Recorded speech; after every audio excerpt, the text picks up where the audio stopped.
Welcome to City Week, ladies and gentlemen. I am your host, Alton West. Today I have a guest on from Hills and Dales, so stay tuned for my interview coming up in just a moment.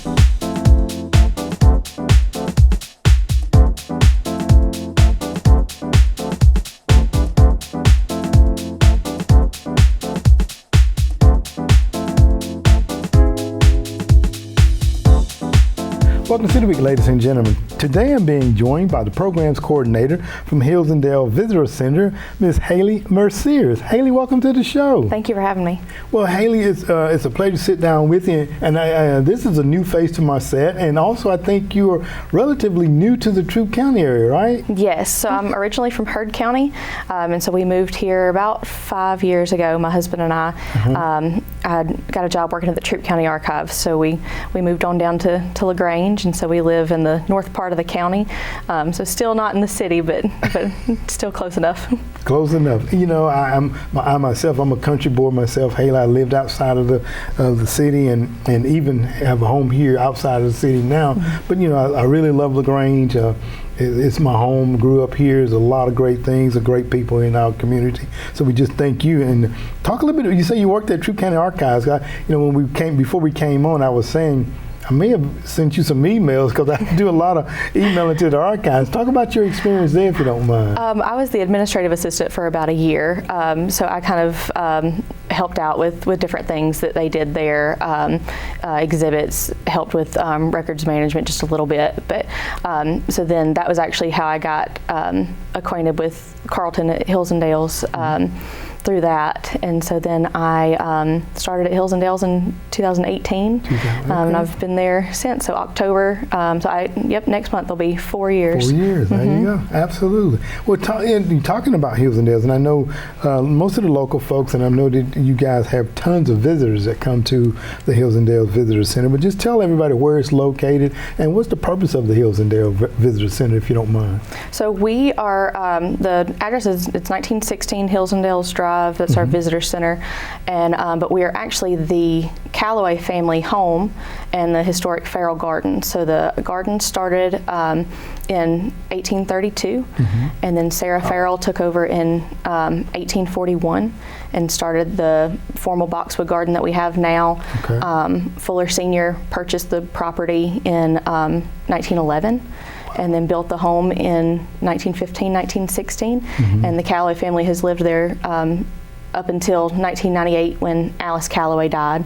And then it was turned over to the foundation and opened as a public museum and garden, so people could come and learn about the history of the family and the estate, and kind of the impact that the Calloways have on LaGrange. Absolutely. You know, I was telling before we came on, I can remember it's been some years ago that I actually took a tour, so I'm going to talk about that a little bit later on. But there at the Visitor Center, you guys have a number of events that take place, and we want to lead up to talk about the annual event that you all got coming up. But just talk about some of the workshops that y'all host during the spring of the year, if you don't mind. So we have a spring workshop session that goes from the end of January through usually the end of May, and then we do our summer activities for kids, and then we also have our fall workshop season, which just started and goes all the way through the beginning of December with our wreath workshops, which are a huge hit every single year. They're already filled up. They fill up just about a week after we open registration. But we do kind of more technical things, so how to floral design, vegetable garden planting. We've done that before. Then we also do some more creative things like creating mosaic planters, things like that. So it's just kind of any kind of interest that our gardeners might have, and they want to share with the public. That's kind of what we lean toward. We also bring in some outside folks every once in a while. We've had the Troup County Beekeepers Association helping with kind of intro to beekeeping before. We did that in January.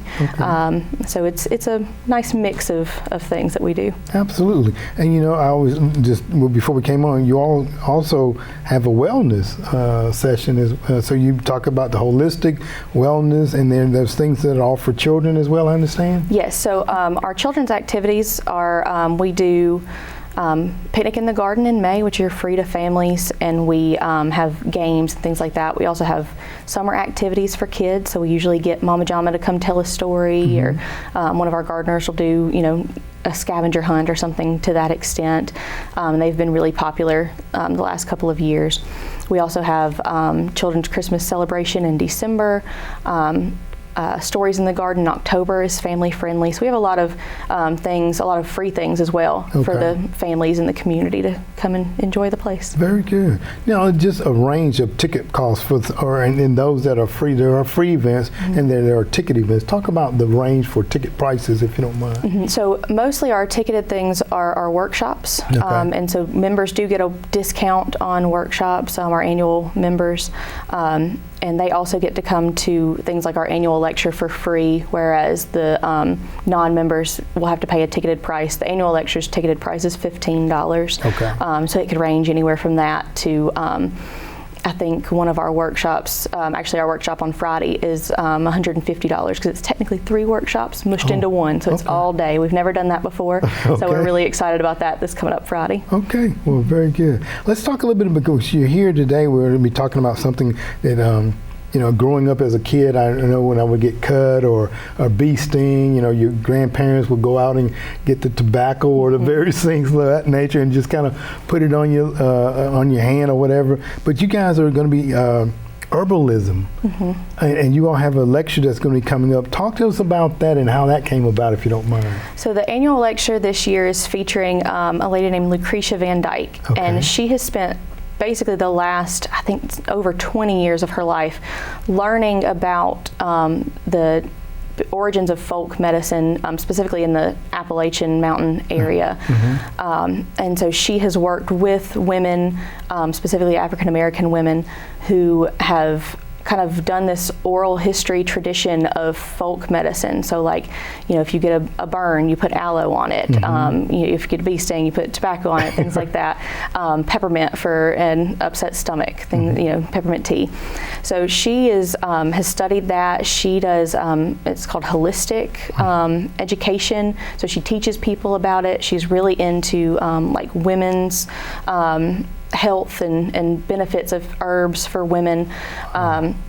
And so she is going to be talking to us about the history of the African American impact on folk medicine and herbalism. And she just wrote a book about it. And so we will actually have her book ready for her to sign when people get there. And we are the only place right now that has her book available for sale. We got kind of an early access to it since she's doing our annual lecture for us. But it's October 4th. We start at 6:30, and that's going to be a little reception. She'll be there. She'll be signing books then as well. And then she'll start her lecture at 7 o'clock. And it'll end sometime around 8-ish. And she'll probably sign a couple more books at that point too. Wow. Very interesting. And you say it's focused on African American women, but of course we want everyone to come to here, correct? Yes, definitely. Okay, because it's so interesting that people are still holding those remedies, and they work in a lot of cases. Well, in most cases they work. So that's going to be Herbalism. Lucretia Van Dyke, and that's October the 4th, correct? Yes, October the 4th. And so she has called it Affrilachian because she is both African American and Appalachian. So it's Affrilachian is what she's going to be talking about, healing and herbalism. Very interesting. Now, this is going to be a ticket event. I heard you mention about members and non-members. Talk about for the non-member ticket cost. Yes, the non-member ticket is $15, and so you'll just need to either email or call the visitor center to get registered for that. We do need pre-registration, so people need to call and just let us know that they're coming, RSVP kind of thing. And one of the benefits of being an annual member for the estate is that you get to come to events like this without having to pay the ticket fee, so they get to come for free. Just one of the many benefits of being an annual member to the estate. Okay, very good. Now, you say need to call, so if you don't mind, go ahead and give them the telephone number or an email where they can RSVP if you don't mind. Yes, so you can email info@hillsandales.org, and you can call our visitor center at, I think it's 706 882-3242. Okay, very good. Took me a second. Took you a second there. All right. And that's again on October the 4th, starting at 6:30. Definitely make sure to get your reservations in. And that sounds very interesting because I like to hear some of the other remedies that she may be speaking about.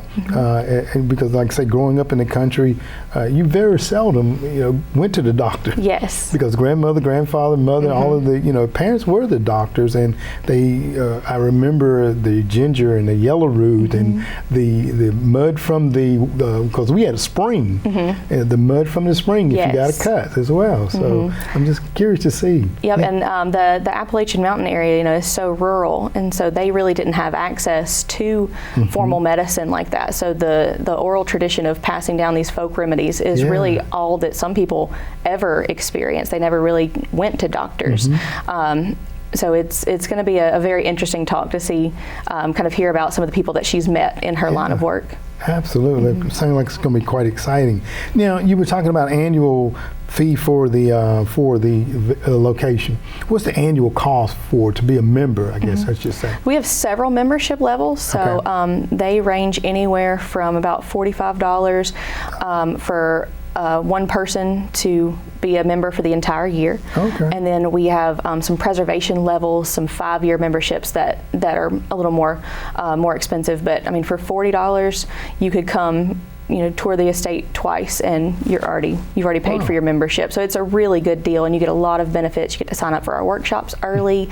You get free entrance for our annual lecture. You get a members only event. We've actually had one this year. We'll have another one at Christmas time, so you get invited to that, and that's only for members. So lots of good benefits. Sounds you also get to come and visit anytime for free. So you can come and just walk the garden. You can come and do a tour. It's really nice for local folks that want to just have a really nice, beautiful place to walk around. We always have stuff blooming in the garden, so it's really nice and peaceful up there. If you want to just come and kind of clear your mind, de-stress a little bit, going back to wellness, get your mental wellness going, and just walk around our garden and enjoy yourself. Very good. So important too. Yes. And you talked about the annual fee for one person is $45. I think if I was asking about taking a tour of the house, and I think for one time it's $25, right? So like you said, if you do the annual membership, you pretty much pay the cost. Yeah, right? definitely. Absolutely. Let's talk a little bit before we close out, if you don't mind, Haley, because like I said, it's been such a long time ago that I took a tour of the house. Talk about the home itself. Is it still set up pretty much like it was when they were living there? Yes, so it was built it started construction in 1915, finished in 1916, and the Fuller Senior family lived there until 1936. And then the Fuller Junior family, specifically Alice, lived there until 1998. So the furnishings in the house are set up like they were when Alice passed. We do have some original 1916 pieces of furniture as well that we point out on the tour. So you get to go through all 31 rooms of the 13,000 square foot house. It's 3 floors. We have, library, music room, billiard room, the dining room. We use Alice's china to decorate with. At Christmas we do live greenery, a huge Fraser fir tree that's decorated in like 1940s era, so it'll have some of Alice's and Fuller Jr.'s actual ornaments on them. Wow. So it's very nice, very nicely decorated. The house itself is the second floor, at least, we did have to do a little bit of renovations to, but it's almost 100% original. Okay, very good. Exciting. I'm going to get out there and take a tour real quick, okay? Well, Haley, our time slips away from us so quickly, but I'm looking forward to kind of hearing about what Lucretia has to say and the herbalism events that's coming up. So I want to thank you for being my guest today. And again, we're here talking with Haley Mercier, Program Coordinator with Hills and Dale Visitor Center. Haley, thank you for being my guest. Thank you so much for inviting me. All right. Ladies and gentlemen, thank you for joining City Week this week. My guests have been from Hills and Dale's, the Program Coordinator, Haley Merciers, as she talked about the upcoming annual lecture that will be done by Lucretia Landike, talking about African American herbalism and all its healing processes. So ladies and gentlemen, RSVP at the number or email that she gave, and by all means, come on out. You might just learn something. Ladies and gentlemen, I hope that you've enjoyed this interview, and as always, I want to invite you back for more of City Week.